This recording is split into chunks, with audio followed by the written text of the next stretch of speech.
This is gold. For over 5,000 years, humans have killed for it, died for it, and built entire empires on it. And yet, when you really think about it, it's just a shiny rock. So why has humanity been so obsessed with gold since the dawn of civilization?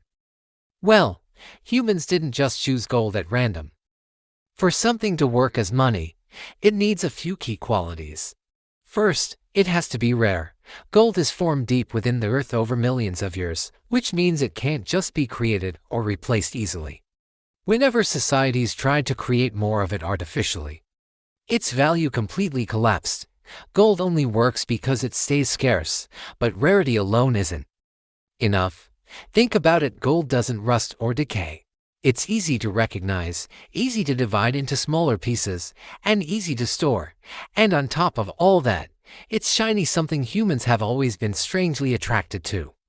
Our obsession with gold goes back thousands of years, around 3000 BC.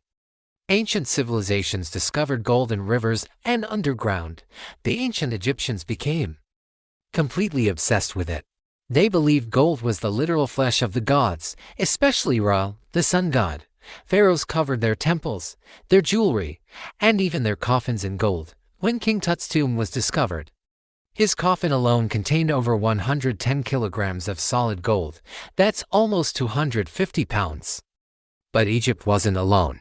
Around 600 BC, the Kingdom of Lydia, in modern-day Turkey, did something revolutionary. They created standardized gold coins. This was a game-changer. Instead of having to weigh gold for every single trade, people could now use coins with a guaranteed weight and purity. Gold coins spread like wildfire across the ancient world. The Greeks used them. The Romans used them. Gold became the foundation of money as we know it. The Romans, in particular, took gold very seriously. Their powerful soldiers were paid in gold coins, and their entire empire depended on a steady supply. But as the Roman Empire expanded, gold became harder and harder to find. Eventually, Roman emperors started shrinking their coins and mixing the gold with cheaper, less valuable metals. This debasement was essentially ancient inflation, and it slowly but surely weakened the empire from the inside out. The obsession with gold continued right through the Middle Ages. But everything changed in the 15th century. Europeans started hearing rumors of unimaginable amounts of gold in the Americas.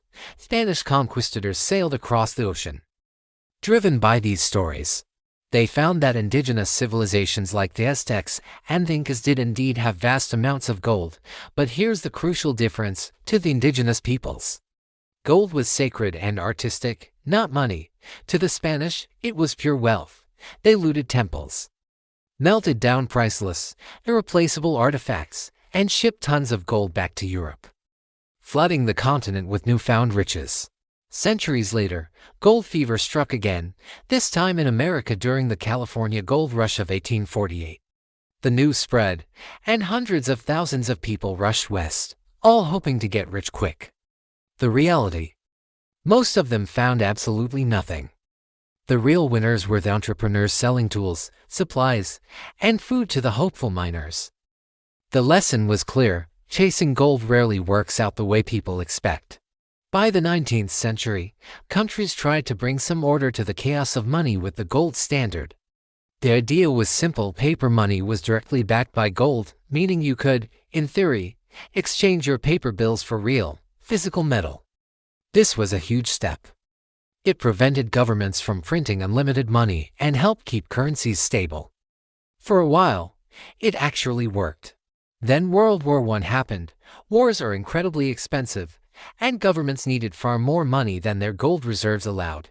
So, one by one, countries suspended the gold standard and started printing money freely to fund their war efforts. This, of course, caused massive inflation. After the war, there were attempts to return to the gold standard, but they largely failed. Then came the Great Depression, which made things even worse. Governments found their hands tied. They couldn't print the money needed to save their collapsing economies because the gold standard restricted them.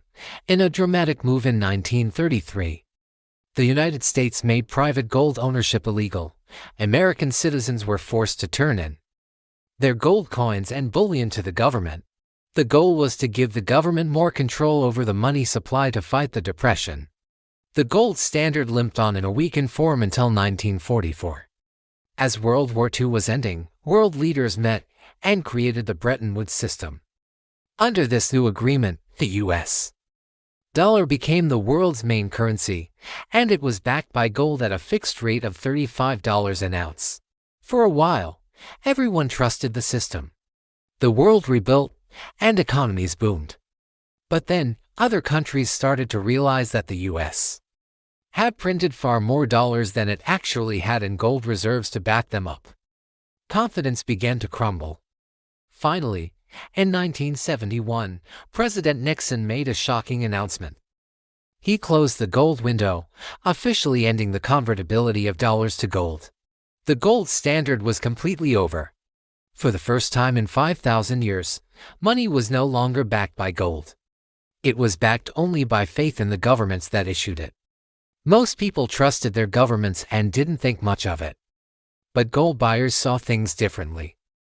They watched as the price of gold skyrocketed from $35 an ounce to over $850 within just a decade. And here's the interesting part. While governments kept printing more and more paper money, their central banks quietly kept buying and holding gold, even today. The very same institutions that create money out of thin air still hold massive gold reserves in their vaults. When you look at history, paper money is a relatively new experiment. Gold, on the other hand, has survived every empire, every economic collapse, and every currency failure for millennia. As one man famously said over a century ago, gold is money. Everything else is credit. Thanks for watching. If you found this journey through the history of gold interesting, make sure to hit that subscribe button for more stories like this. See you next time.